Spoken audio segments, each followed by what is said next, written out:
네, 안녕하십니까. 저는 한양대학교 생체공학과 교수로 있는 임창환이라고 합니다.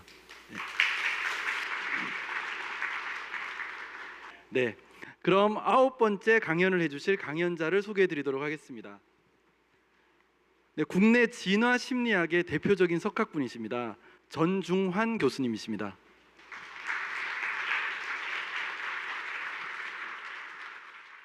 우리 뇌를 온전하게 이해하려면은 이런 어떻게에 해당하는 뇌과학적인 설명뿐만 아니라 왜에 해당하는 보다 어떤 궁극적인 진화적인 설명도 중요하다는 이런 말씀을 드리려고 합니다.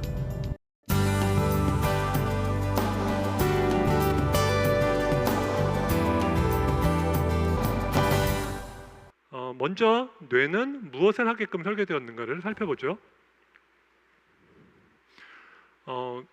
여러분들은 모두 뇌가 무엇을 하는지는 대략적으로 알고 계십니다. 뇌는 정보를 처리를 하는 장치죠. 심장이 우리 몸의 구석구석에 피를 펌핑을 하듯이, 그리고 간이 해독작용을 하듯이 뇌의 기능은 정보를 처리하는 것입니다. 보다 구체적으로요, 외부의 어떤 특정한 환경적인 정보를 받아들여 가지고 거기에 맞는 적절한 행동을 외부로 산출하는 것이 뇌의 기능입니다.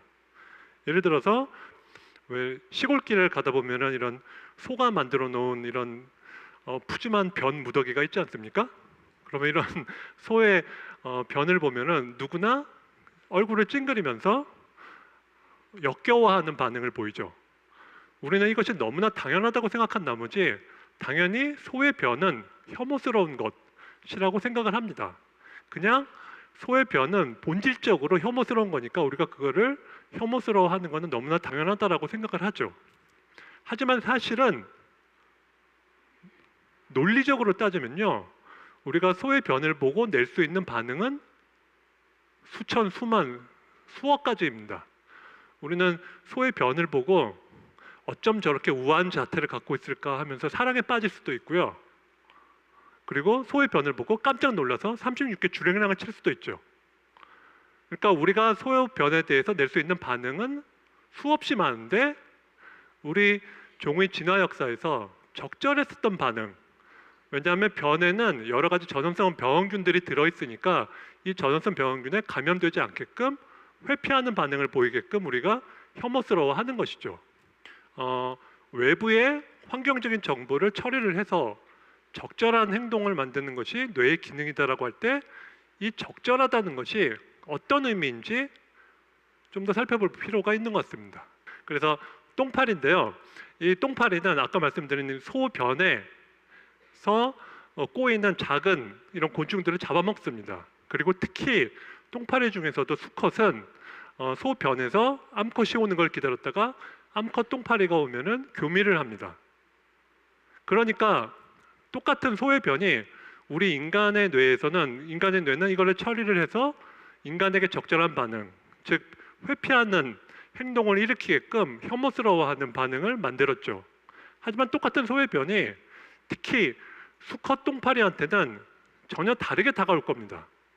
왜냐하면은 수컷 똥파리한테는 소의 변을 보면 뭔가 아주 흐뭇한, 그렇죠? 뭔가 푸짐한 만찬인 동시에 뭔가 오늘 밤 로맨틱한 기회를 약속을 하는, 이러한 소의 변에 대해서 뭔가 흐뭇해하는 반응을 보일 거라는 거죠. 즉 똑같은 환경적인 입력이 인간과 똥파리에게는 전혀 다른 반응을 유발을 한다는 것이죠. 다시 말해서 외부의 환경 그 자체가 어떤 특정한 그 동물 종에게 특정한 그 종의 보편적인 반응을 만들어주는 건 절대 아닙니다. 도중에 뇌가 개입한다는 것이죠. 그래서 종의 진화 역사에서 가능했었던 수없이 많은 반응들 가운데서 가장 적절한, 즉 그 진화 역사에서 생존과 번식에 도움이 되었다는 의미에서 가장 적절한 반응을 만들어내는 것이 바로 가운데에서 우리 두뇌의 역할인 것이죠. 어떻게 이러한 기가 막힌 작품들이 만들어졌는가에 대해서 다윈의 해답은, 이러한 정말 누군가가 의도적으로 설계한 것처럼 보이는 복잡한 생물학적인 적응은 자연 선택에 의한 진화라는 맹목적이고 기계적인 과정에 의해서 진화를 했다고 다윈은 설명을 했습니다. 여러분들 보면은 언뜻 보면은 그야말로 디즈니 애니메이션에서 보는 것 같은 아주 귀여운 그런 대상인데요. 사실은 이거는 애벌레의 그 항문 부분입니다. 애벌레의 뒷부분입니다. 그러니까 아기 뱀의 머리가 아니라 사실은 애벌레의 뒷부분을 여러분들은 보고 계십니다. 그러니까 요게 머리고요, 실제 머리고요. 요게 뒷부분인데요. 이렇게 보시는 것처럼 애벌레가 뒷부분이 뱀의 머리를 조금이라도 닮았으면은 새가 애벌레를 잡아먹으려고 오다가 한 10번 중에 한 번이라도 뱀인 줄 알고 착각해서 깜짝 놀라서 도망가 버리겠죠. 그래서 우연한 변이라고 해도 뒷부분이 뱀의 머리를 조금이라도 닮은 애벌레는 전혀 뱀을 닮지 않은 애벌레에 비하면 생존과 번식에 더 유리하겠죠. 그래서 유전되는 변이가 생존과 번식에 유리한 효과를 준다면 그러한 변이는 점점 개체군에 널리 퍼진다는 겁니다. 그것이 바로 자연선택에 의한 진화인 것이죠. 그래서 아까는 별로 안 닮았습니다만 이렇게 기가 막히게 뱀의 머리를 똑같이 닮은 뒷부분을 가진 애벌레가 자연선택에 의한 진화에 의해서 진화를 할 수가 있는 것이죠. 그래서 이런 유전되는 변이 가운데 생존과 번식에 유리한 변이가 점차적으로 개체군 내에서 그 빈도가 증가한다는 것이 바로 자연선택에 의한 진화의 핵심입니다. 그래서 개체군이 현재 처한 환경에 적응한다는 것이 바로 다윈의 주장이죠. 이것이 왜 중요하냐면요. 생물학자를 포함해서 모든 과학자들은 이런 복잡한 설계는 오직 자연선택에 의한 진화를 통해서만 만들어진다는 것에 동의합니다. 그 말은 뭐냐면은 우리가 복잡한 생물학적인 특성을 만났을 때 우리는 그것의 진화적인 기능을 물음으로써 많은 것을 이해를 할 수가 있다는 것이죠. 아까도 말씀드린 것처럼 이러한 심리적인 적응, 한마디로 두뇌는 달리 말하면 이런 심리적인 적응이죠. 이런 심리적인 적응이 외부의 환경적인 힘력에 반응을 해서 적절한 행동을 유발을 하게끔 하는 것이죠. 그래서 뇌랑 마음은 사실은 똑같은 대상을 서로 다르게 표현을 하는 겁니다. 뇌를 구성하는 여러 가지 신경적인 토대는 자연선택에 의한 진화의 산물이고요. 요거를 우리가 그 뇌의 어떤 기능적인 측면을 강조를 하면은 그것이 바로 마음이죠. 그래서 우리의 그 마음은 과거에 우리 종이 진화된 환경에서 생존과 번식에 도움이 되었을 때 여러 가지 행동들을 잘 수행하게끔 디자인이 된 것이죠. 특히 우리 인간은 약 500만 년 전에 침팬지와 갈라진 다음에 수렵 채집 생활을 하면서 인간의 마음이 형성이 되었습니다. 고작 1만 년 전에 시작된 농업사회나 수백 년 전에 시작된 현대 산업사회는 인간의 마음이 진화하기에는 너무나 짧은 시간이었죠. 인간은 진화 역사의 99% 이상을 수렵 채집 생활을 하면서 보냈기 때문에 이때 생존과 번식에 중요했었던 여러 가지 구체적인 문제들을 잘 수행하게끔 진화된 것이 바로 인간의 마음입니다. 어떤 분들은 수렵 채집 생활 뭐 동굴에서 그냥 대충 먹고 자면 되지 뭐가 그렇게 중요한 문제가 많았겠냐고 하시지만은 사실은 매우 많았습니다. 예를 들어 바람을 피우는 남편을 어떻게 잡을 것인가, 어떻게 상한 음식을 피할 것인가, 어떻게 좋은 잠자리를 구할 것인가. 한마디로 과거의 구체적인 여러 가지 적응적인 문제들을 해결하게끔 자연선택에 의해서 설계된 여러 가지 심리적인 도구들의 집합이 인간의 마음이라는 것이죠. 이제 어떻게 뇌과학이랑 이런 진화적인 접근이 어떤 관계인지를 좀 살펴볼 필요가 있죠. 친구가 초콜릿 케이크를 먹고 있어요. 그러면 이런 질문을 할 수가 있죠. 너 그거 왜 샀어? 그렇죠? 그러면 친구가 착한 친구라면은 솔직하게 이야기를 할 겁니다. 맛있잖아, 달콤하잖아. 그렇게 이야기를 하겠죠. 그렇죠? 이거는 너는 왜 초콜릿 케이크를 사서 그렇게 먹고 있어에 대한 완벽한 대답인 것처럼 보입니다. 그렇죠? 근데 사실은 정확하게 말하면 이거는 Y에 대한 대답은 아니죠. 어떻게에 대한 대답입니다. 그래서 이거를 우리가 가깝다는 의미에서 근접 설명이라고 하는데요. 예를 들어서 얼마든지 우리는 초콜릿 케이크를 쓰다고 생각했었던 사람들도 존재하지 못할 이유는 없다고 생각을 할 수가 있는 것이죠. 그래서 이러한 먼 차원의 설명이 바로 궁극 원인입니다. 아까 근접 원인은 어떻게 그 시스템이 작동하는가에 대한 설명이었다면은 요거는 근데 왜 하필이면 그 시스템일까? 왜 다른 시스템이 아니라 하필이면 바로 그 시스템일까? 왜 초콜릿처럼 당이 풍부한 음식을 쓰다고 여기는 시스템은 우리 눈앞에 펼쳐지지 않고 당이 풍부한 음식을 달콤하게 여기는 시스템이 우리 눈앞에 전부 존재하는가에 대한 설명이 바로 궁극 원인입니다. 그리고 이거는 자연 선택에 의한 진화로 우리가 대답을 할 수가 있는 것이죠. 너 왜 초콜릿 케이크를 샀어?에 대한 궁극적인 원인은 이것이죠. 이러한 당이 풍부한 음식은 우리 조상들에게 높은 에너지원이 되었기 때문에 우리가 이런 높은 에너지원을 좋아하게끔 진화를 한 것이죠.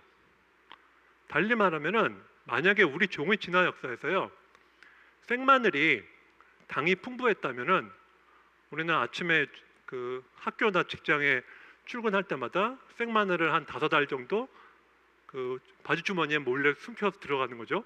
그러다가 직장 상사한테 혼나거나 선생님한테 꾸중을 들으면 몰래 생마늘을 하나 까먹으면서 아 너무 달콤하다, 나한테 행복감을 준다, 이렇게 흐뭇해하는 심리가 진화하지 않았을 이유는 없죠. 그러니까 어떻게는 비교적 가까운, 그러니까 기껏해야 한 개체의 일생 내에서 이루어집니다. 그러니까 기껏해야 한 세대 내에서 이루어지는 설명이죠. 예를 들어 어떻게 그 사람이 폭력적이 되었어요? 어릴 때부터 폭력적인 비디오 게임을 많이 해서 그래요. 이런 것들도 하우에 대한 근접 설명이죠. 근데 왜 하필이면은 그러한 폭력적인 미디어에 많이 노출이 되면 폭력적이 되는가? 폭력적인 미디어에 노출이 되었더니 오히려 평화를 사랑하게끔 바뀌는 그런 시스템은 왜 안 만들어졌는가에 답해 주는 것이 바로 궁극적인 진화적인 설명인 것이죠.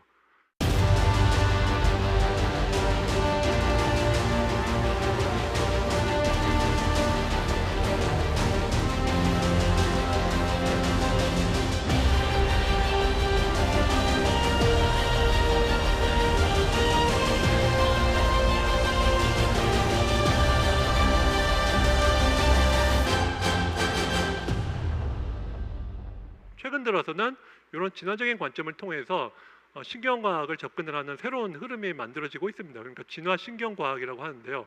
그러니까 단순히 우리가 한번 해볼까? 그래서 해보니까 이러이러한 변화가 뇌에서 얻어지네. 이러이러한 변화가 생기는 것은 아마도 이러이러한 이유 때문일 거야. 이렇게 사후에 설명을 갖다 붙이는 격이 아니라 정말로 기존에 조직화된 이론 틀에서 선험적인 예측을 이끌어내는 이런 사례들을 한 번씩 살펴보죠. 두 가지 예를 말씀드릴 텐데요. 첫 번째 예는 질투의 진화적인 성차에 대해서 이런 진화적인 시각을 도입을 해서 우리 두뇌가 어떠한 변화를 낼지 미리 예측을 하고 그 예측을 실험적으로 검증을 한 케이스를 설명을 드리려고 합니다. 여러분들 모두 누구나 세상 살면서 한 번이 아니라 여러 번 질투를 경험한 적이 있을 텐데요. 이러한 질투를 유발하는 단서에 대해서는 남녀의 성 차이가 있을 거라고 진화적으로 예측이 됩니다.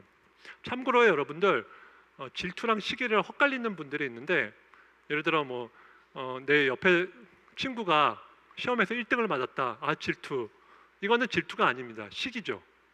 그러니까 내 옆에 친구나 다른 사람들이 나보다 어떤 더 우월한 결과를 얻었을 때 그거를 부러워하고 괴로워하는 것은 시기고요. 질투가 아닙니다. 질투는 기본적으로 예를 들어 내가 사랑하는 여성이 다른 남성에게 관심을 줄 때 그때 내가 느끼는 감정, 이런 것이 질투인데요. 남성들은 성적인 부정, 즉 자기가 어떤 사랑하는 혹은 흠모하는 상대가 그야말로 어떤 성적으로 다른 사람이랑 부정을 저지르다고 할 때는 거기에 대해서 남성들이 더 질투를 느낄 거라는 거고요. 정서적인 부정, 자기가 좋아하고 사랑하는 사람이 다른 사람에게 어떤 정서적으로 몰입을 할 때 질투를 느끼는 정도는 여성들이 더 차이가 날 거라고 이야기를 했는데요. 먼저 성적인 부정에 대해서 왜 남성들이 주로 여성들보다 더 못 견뎌하고 질투가 날지 그거를 우리가 설명을 해보면요. 왜냐하면은 자신이 좋아하는 이성이 혹은 자신의 배우자가 성적으로 부정을 저지르면은 이거는 아내보다 남편에게 더 큰 문제가 되죠. 왜냐하면은 여성들은 자기 자식이 정말로 자신의 유전적인 친자식인 것을 100% 확신을 할 수가 있습니다. 자기 몸에서 나왔으니까요. 하지만 남성들은 이 아이가 정말로 내 자식인지 옆집 우유 배달부의 자식인지 확신을 할 수가 없습니다. 그렇죠? 그러니까 남성은 이걸 부성 불확실성이라고 표현을 하는데요. 그렇기 때문에 만약에 아내가 성적으로 부정을 저질렀다면 남편은 그야말로 수년 수십 년에 걸쳐서 정성껏 키웠는데 알고 봤더니 완전히 남의 자식이었다는 그야말로 엄청난 비극을 당할 위험에 처하는 것이죠. 그래서 이런 성적인 부정에 의한 질투는 여성보다 남성에 의해서 더 강하리라고 우리가 예측을 할 수가 있습니다. 반면에 정서적인 부정에 대해서는 남성들보다 여성이 더 강하리라고 생각을 할 수가 있죠. 왜냐하면은 여성들의 입장에서는 남편이 어떤 자신을 포함한 가족들에게 아이들에게 충분한 자원을 지속적으로 공급을 해줘야 되는데 만약에 어떤 다른 여성에게 눈길을 주게 되어가지고 다른 여성에게 자원이 새어 나가게 된다면은 여성의 입장에서는 크나큰 위험에 처하는 것이죠. 그래서 이런 성적인 부정보다 그야말로 마음이 돌아선 다른 여성에게 헌신하기 시작했다는 신호를 여성들은 더 무겁게 받아들이고 더 괴로워하리라고 생각을 할 수가 있죠. 그래서 이러한 질투의 진화적인 성차가 존재하리라고 우리가 생각을 할 수가 있고 여기에 대해서 많은 연구가 이루어졌는데요. 예를 들어서 생리학적인 방법입니다. 생리학적으로 자신의 배우자나 애인이 성적인 부정 혹은 정서적인 부정을 저지르는 상황을 상상을 하게 한 다음에 이때 나타나는 생리적인 변화를 측정을 했습니다. 그러니까 뭐 얼굴을 찌푸리는 정도라든지 땀을 흘리는 정도라든지 심장 박동이 빨라지는 정도를 측정을 했는데요. 그랬더니 예측대로 남성들은 성적인 부정을 상상할 때 더 심장 박동이 빨라지고 눈살을 더 찌푸렸습니다. 반면에 여성들은 자신의 남자친구나 남편이 다른 여성에게 정서적으로 헌신하는 상상을 했을 때 더 심장 박동이 빨라지고 눈살을 찌푸렸죠. 그리고 강제 선택 방법이라고 하는데요. 두 가지 상황을 상상을 하게 합니다. 자기 애인이 다른 사람이랑 성관계하는 상상, 그리고 또 다른 상황은 자기 애인이 다른 사람에게 정서적으로 깊이 빠지는 상상. 이 두 가지 중에서 어떤 것이 더 괴로운지를 물어봅니다. 그러면은 역시 마찬가지로 성적인 부정을 상상하는 것보다 정서적인 부정을 상상하는 것이 더 괴롭다고 대답한 사람들은 여성이 더 많았습니다. 반면에 성적인 부정이 더 괴롭다고 대답한 사람들은 남성들이 더 많았다는 것이죠. 자신의 배우자나 애인이 성적인 부정을 저지르는 상상을 할 때 남성의 뇌 변화와 여성의 뇌 변화에 차이가 있는지 없는지 한번 해보자, 이런 식의 탐색적인 연구가 아니라 이미 확립된 이론 틀에서부터 선험적인 예측을 끌어내서 보다 발전된 연구를 우리가 할 수가 있을 것이라는 것이죠. 두 번째 예로서 배란주기에 따른 얼굴 선호에 대해서도 이 측면에서 그 두뇌의 어떤 부분이 활성화가 될지를 사람들이 선험적인 예측을 세워서 결과를 찾은 케이스가 되겠습니다. 여러분들 아시는 것처럼 여성적인 얼굴은 예를 들어 눈이 크고요, 그렇죠? 그리고 이런 V 라인이라고 하죠. 그러니까 여기가 이렇게 갸름하게 되어 있고, 그리고 코가 오떡하고, 이런 얼굴을 우리가 여성적인 얼굴이라고 하는데, 남성이든 여성이든 사춘기가 되면 성호르몬이 많이 분비됩니다. 그리고 여성 같은 경우에는 성호르몬 에스트로겐이 사춘기가 되면 많이 분비가 되는데요. 이 에스트로겐이 여성적인 얼굴 특성을 만듭니다. 눈을 크게 하고, 그리고 V 라인이 되게 하고, 여기가 눈두덩이 도톰하게 되는 것 같은 여성적인 얼굴을 만드는데, 요 에스트로겐 호르몬은 한마디로 비싼 호르몬입니다. 그러니까 모든 사람이 그야말로 100% 여성적인 얼굴을 가지면 참 좋을 텐데, 그게 아니라 에스트로겐 호르몬은 같은 조건이 같다면은 면역 능력을 떨어뜨리기 때문에 한마디로 비용이 많이 드는 호르몬입니다. 다시 말해서 어떤 사람이 대단히 여성적인 얼굴을 하고 있다는 것은 이 사람이 이 비싼 호르몬인, 즉 면역 능력을, 조건이 같다면 면역 능력을 떨어뜨리는 에스트로겐 호르몬을 감당을 할 만큼 그 사람의 유전적인 자질이 우수하다는 걸 보여주는 정직한 신호가 되는 것이죠. 그래서 남성들의 입장에서는 어떤 여성의 얼굴이 여성적이라면 그 사람이 우수한 유전적인 자질을 가졌다는 것을 대단히 유의미하게 판정을 할 수가 있습니다. 그래서 이거를 갖고 심리학자들이 실험을 했는데요. 컴퓨터로 만들어 놓은 평균적인 얼굴, 그리고 에스트로겐의 영향을 많이 받은, 그러니까 눈두덩이가 이렇게 도톰하게 되고, 그리고 V 라인이 되고, 갸름하게 되고, 그리고 눈이 큰 것 같은 이런 에스트로겐의 영향을 많이 받은 여성적인 얼굴을 컴퓨터로 만들고, 그 다음에 테스토스테론의 영향을 많이 받아서 약간 남성적인 얼굴을 만들게 한 다음에 평균적인 여성 얼굴, 남성적인 여성 얼굴, 여성적인 여성 얼굴 세 가지 가운데 남성들한테 어떤 얼굴이 가장 성적으로 매력적이냐고 물어보면은 여러분들이 쉽게 생각할 수 있는 것처럼 남성들은 여성적인 페미닌한 얼굴이 가장 매력적이라고 대답을 했습니다. 같은 맥락인데요. 남성들 같은 경우에는 사춘기가 되면은 성호르몬인 테스토스테론이 많이 분비됩니다. 그리고 테스토스테론은 보시는 것처럼 그야말로 각이 지고요. 그리고 눈두덩이 깊숙이 들어가게 하고 요 위에 눈썹에 턱이 도출되게 하는 것 같은, 한마디로 마초적인 터프가이 얼굴을 만드는 것이 바로 테스토스테론 호르몬의 역할입니다. 왜 얼굴을 남성적으로 이렇게 만드냐면요. 예를 들어 눈두덩이 깊이 들어가게 하고, 그리고 턱이 발달하게 해야 싸움에서 승리할 수가 있죠. 남성들 사이에서 싸움에서 승리하기 위해서 턱을 발달시키는 겁니다. 그래야 꽉 깨물 수가 있죠. 그렇죠? 그리고 눈두덩이 움푹 들어가야 방어하는데 더 유리하죠. 눈을 보호할 수가 있는 것이죠. 그러니까 이런 테스토스테론 호르몬은 남성적인 얼굴을 만들어서 이런 남성들 간에 그야말로 직접적인 경쟁에서 승리할 수가 있게 한데요. 역시 마찬가지로 조건이 같다면 면역 능력을 떨어뜨리기 때문에 비싼 호르몬입니다. 어떤 남자가 아주 마초적인 터프가이 얼굴을 하고 있다는 것은 그 사람이 정말로 유전적인 자질이 우수해서 이런 비싼 호르몬인 테스토스테론의 영향을 감당을 할 수 있다는 것을 의미를 하는 정직한 신호가 되는 것이죠. 그래서 역시 마찬가지로 이번에는 여성들을 상대로 평균적인 남성 얼굴, 그리고 테스토스테론의 영향을 많이 받은 남성적인 얼굴, 그리고 에스트로겐의 영향을 받은 약간은 나긋나긋한 여성적인 남성 얼굴을 만들고 세 가지 얼굴 가운데 어떤 얼굴이 가장 매력적인지 물어보겠습니다. 그러면은 방금 제가 말씀드린 거에 따르면은 어쨌든 마초적인 터프가이 얼굴을 가진 사람이 가장 유전적인 자질이 우수하다고 했으니까 당연히 여성들은 입을 모아서 가운데 터프가이 얼굴이 가장 매력적이에요 라고 대답을 하겠죠. 실제로도 여성들에게 물어보면 여성들은 가장 유전적인 자질이 우수한 터프가이 얼굴이 매력적이라고 대답을 해야 되는데 상대적으로 여성적인, 즉 평균적인 얼굴이나 심지어는 아주 여성적인 남성 얼굴이 매력적이라고 대답을 해요. 원래 이론상 이렇게 결과가 나오면 안 되는데 이상하게 결과가 나오는 것이죠.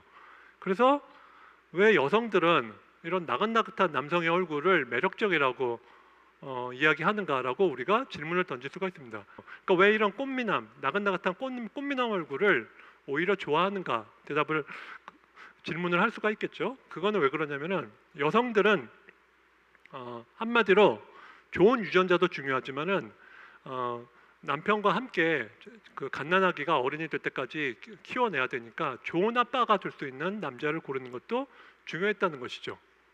그러니까 아까 우리가 본 것 같은 테스토스테론이 많은 사람들은 남성들과의 직접적인 싸움에서도 승리를 하는 그야말로 터프가이지만은 쉽게 말하면 이러한 남자들은 워낙에 여성들에게 인기가 많기 때문에 가족에게 잘 헌신하지 않습니다. 실제로 테스토스테론이 많은 남성들은 아내를 별로 사랑하지도 않고 자식과의 관계도 원만하지 않다는 것이 알려져 있습니다. 그러니까 좋은 유전자를 제공해주는 남자가 좋은 아빠가 될 수 있는 남자는 많은 경우 아니라는 것이죠. 이런 점을 감안을 하면은 여성들은 좋은 유전자를 줄 수 있는 남자랑 좋은 아빠가 될 수 있는 남자 사이에서 타협, 절충을 할 필요가 있습니다. 이거를 잘 보여준 예가 여성들의 그 남성의 얼굴에 대한 선호가 배란 주기에 따라서 달라진다는 건데요. 배란 중에는 여러분들 잘 아시는 것처럼 28일간의 배란 중인데 이 중에서 약 6일에서 7일 동안만이 그 기간 동안에 성관계를 하면은 상대방의 자식을 잉태할 수가 있는 그런 가임기입니다. 나머지 한 21일 정도는 그 기간 동안에 성관계를 해도 상대방의 자식을 낳을 수가 없는 그 비가임기죠. 그래서 이거를 잘 보여주는 예가요. 아까는 그냥 여성들에게 평균적인 남성 얼굴, 남성적인 남성 얼굴, 여성적인 남성 얼굴을 보고 선호도를 조사를 했습니다. 그러니까 그 중에는 이런 약 6일에서 7일 동안에 가임기에 접어든 여성도 있고 비가임기에 접어든 여성도 있었겠죠. 근데 아무래도 비가임기에 있는 여성의 확률상 한 3배 정도 더 많았을 테니까 비가임기 여성의 선호도만 나타났겠죠.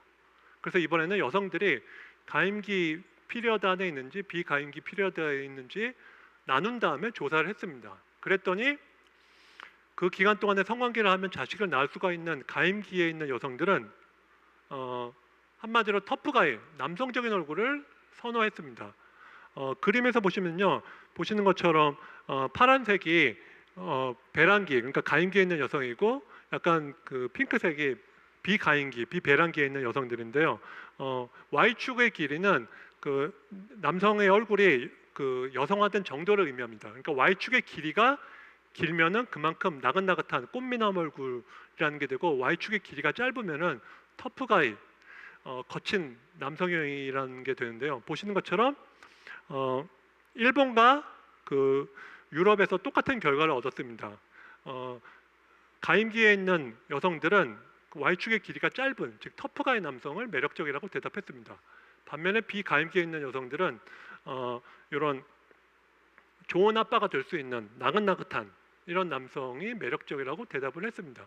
그러니까 여성들의 입장에서는 좋은 유전자를 갖고 있으면서도 좋은 아빠가 될 수 있는 완벽한 남성은 어차피 정의상 거의 없습니다.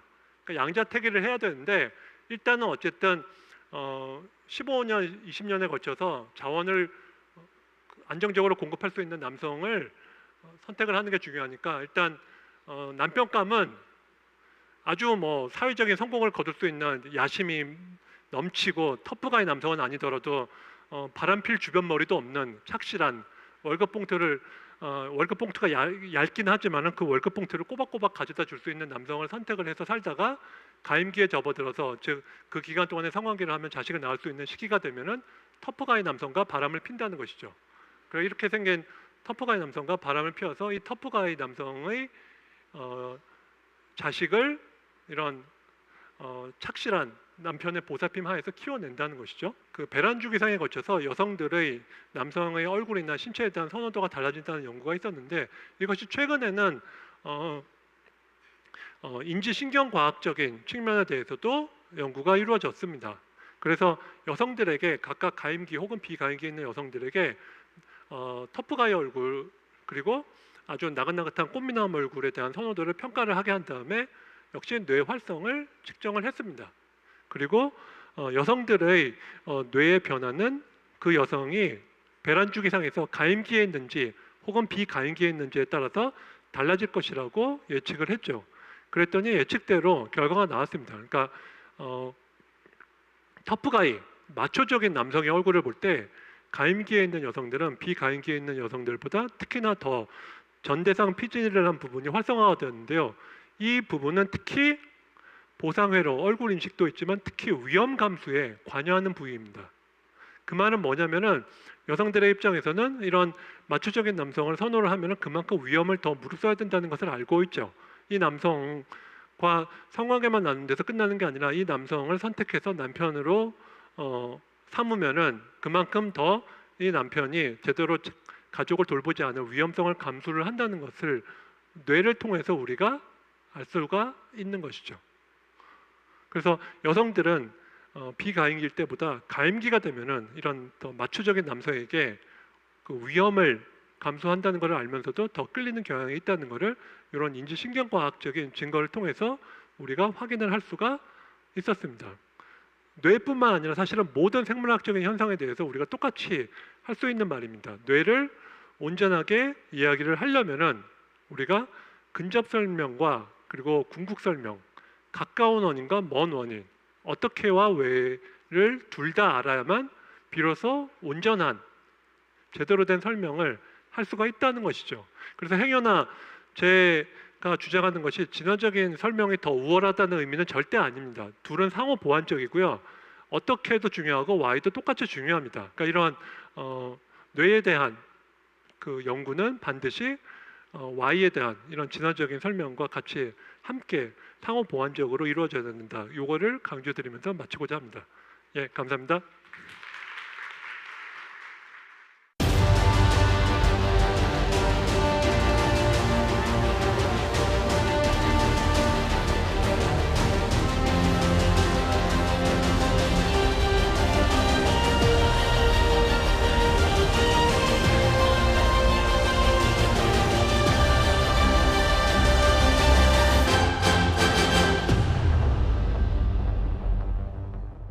네, 첫 번째 토론 주제는요.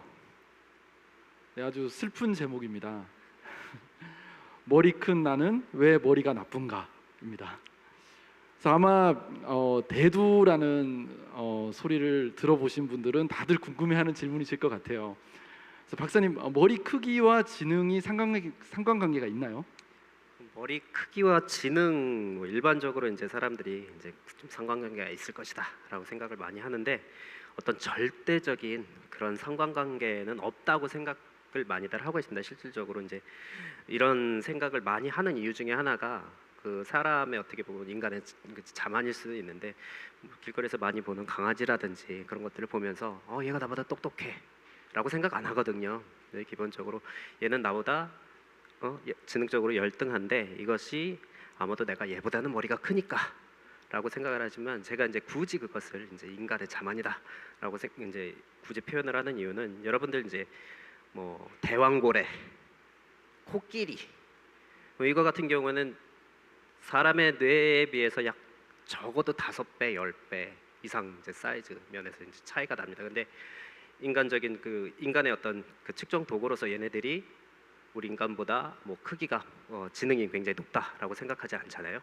그래서 이제 사람들이 어떤 식으로 또 다르게 어떻게 생각을 하냐면 그러면은 그 뇌 크기라고 하는 것이 절대적인 크기가 중요한 것이 아니라 어떤 몸 체중, 몸 크기에 관한 어떤 상대적인 크기가 중요할 것이다라고 이제 생각을 많이 해요. 그래서 그 뇌 크기에 관해서 그 몸무게에 대한 비율로 이제 나누는 거죠. 근데 여기에서도 이제 좀 취약점이 있는 게 뭐냐면 여러분들 그 가을에 이렇게 도토리를 모아가지고 숨겼다가 그 다음에 이렇게 도토리 숨겼는데 찾아가는 그 다람쥐 있잖아요.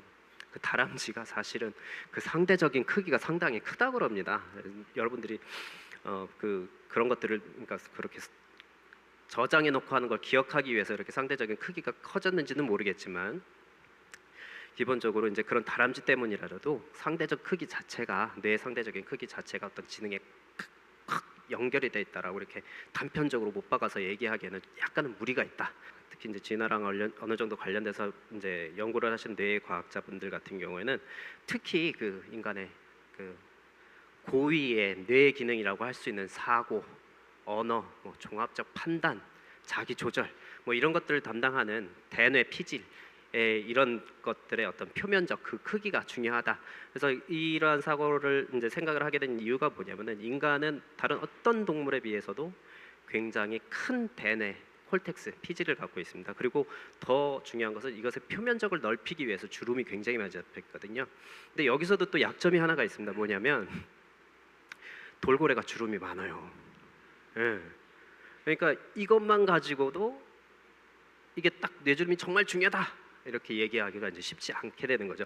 어떻게 보면 이제 좀 복합적인 그런 요인이 이제 작용할 수 있다고 얘기를 할 수 있을 것 같습니다.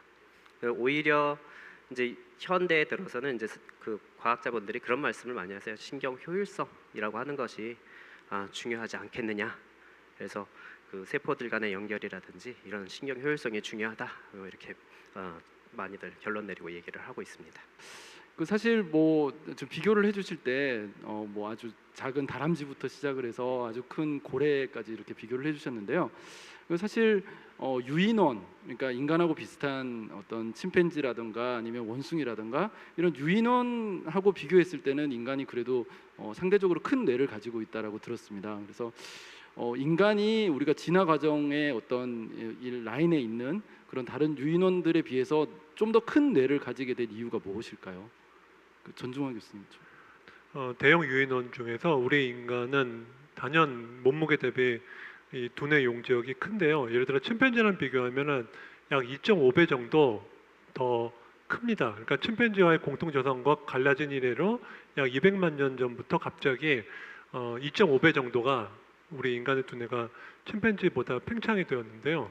말씀하신 것처럼 왜 이렇게 큰 두뇌가 필요했는가에 대해서 여러 가설들이 많이 있습니다. 그 중에 가장 많이 언급되는 가설이 이런 마키아벨리 가설이라고 해서 한마디로 인간이 진화하면서 인간은 더 이상 어떤 다른 동물들이나 자연 환경, 뭐 홍수나 가뭄이 중요한 문제가 아니었고 가장 중요한 문제는 다른 인간이었다. 그래서 어떤 다른 사람들의 마음을 의도를 읽고 그리고 그거를 먼저 선수치고 속임수를 먼저 저지르고 남에게 속임을 당하지 않기 위한 이런 사회적인 관계에서 그야말로 마키아벨리적인 권모술수를 능하게 하기 위해서 이런 머리가 다른 사람들의 마음을 읽는다는 것은 훨씬 더 큰 어떤 두뇌 활동이 필요하니까요. 그래서 이것이 진화되었다는 것이 가장 대표적인 가설이고요.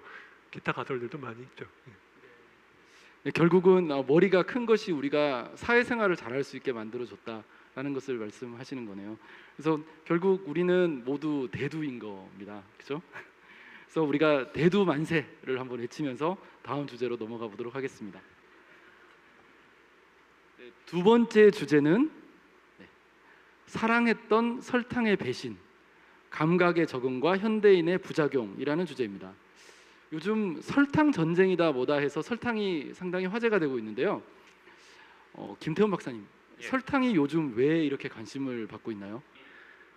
뭐 중세 시대 이제 16세기 때는 처음에 사실 굉장히 귀한 그 재료였죠. 그래서 사탕수수에서 그 설탕을 만들어 가지고 공급을 하기 시작하면서 사실 귀족들만이 이렇게 가지고 먹을 수 있었고 이런 그 귀한 향료로 취급될 정도로 굉장히 이제 귀한 종류였는데 심지어는 뭐 그 감기약으로조차 쓸 정도였다고 합니다. 아까 전종원 교수님께서 아주 잘 설명을 해주셨는데 사실 그 설탕을 좋아하는 이유에 대해서는 아주 명확하죠.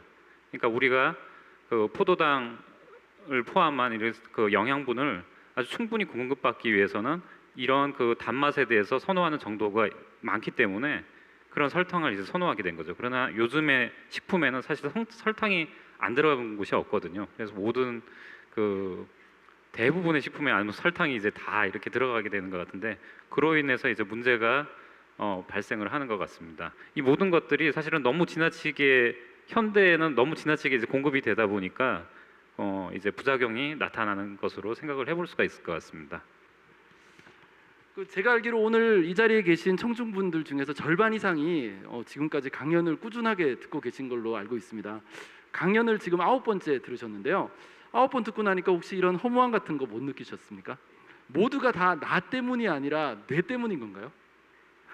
사실은 요거 관련돼 가지고 이제 뇌과학계 안에서 그러니까 뇌과학자들 사이에서 이제 좀 재미나게라고 얘기하면 뭐하지만 재미나게 저희들끼리는 재미나게 얘기하는 그런 에피소드가 하나가 있어요. 뭐냐면은 굉장히 유명한 그 근족 사례, 가족 사례에 관한 그 연구를 하시는 분이 계세요. 그분은 이제 하는 일이 뭐냐면 뭐 그 교도소에 갇힌 자기 가족을 죽인 그런 사람들의 피를 뽑거나 뭐 세포를 얻어가지고 그 유전자를 분석하시는 그런 분인데 그 이제 실험 방법은 이래요. 그 일단 샘플을 모으고 물론 이제 컨트롤 해가지고 그 안에는 이제 자기 가족도 있고 뭐 친구들 것도 있고 물론 이제 누가 누구 건지는 모르는 상태에서 막 이렇게 실험을 하고 유전자 분석을 합니다. 그다음에 쫙 분석을 해요. 그다음에 나중에 어떤 유전자가 이제 이 그룹이랑 A라는 그룹이랑 B라는 그룹이랑 이제 다르구나 했을 때 그러면은 나중에 이제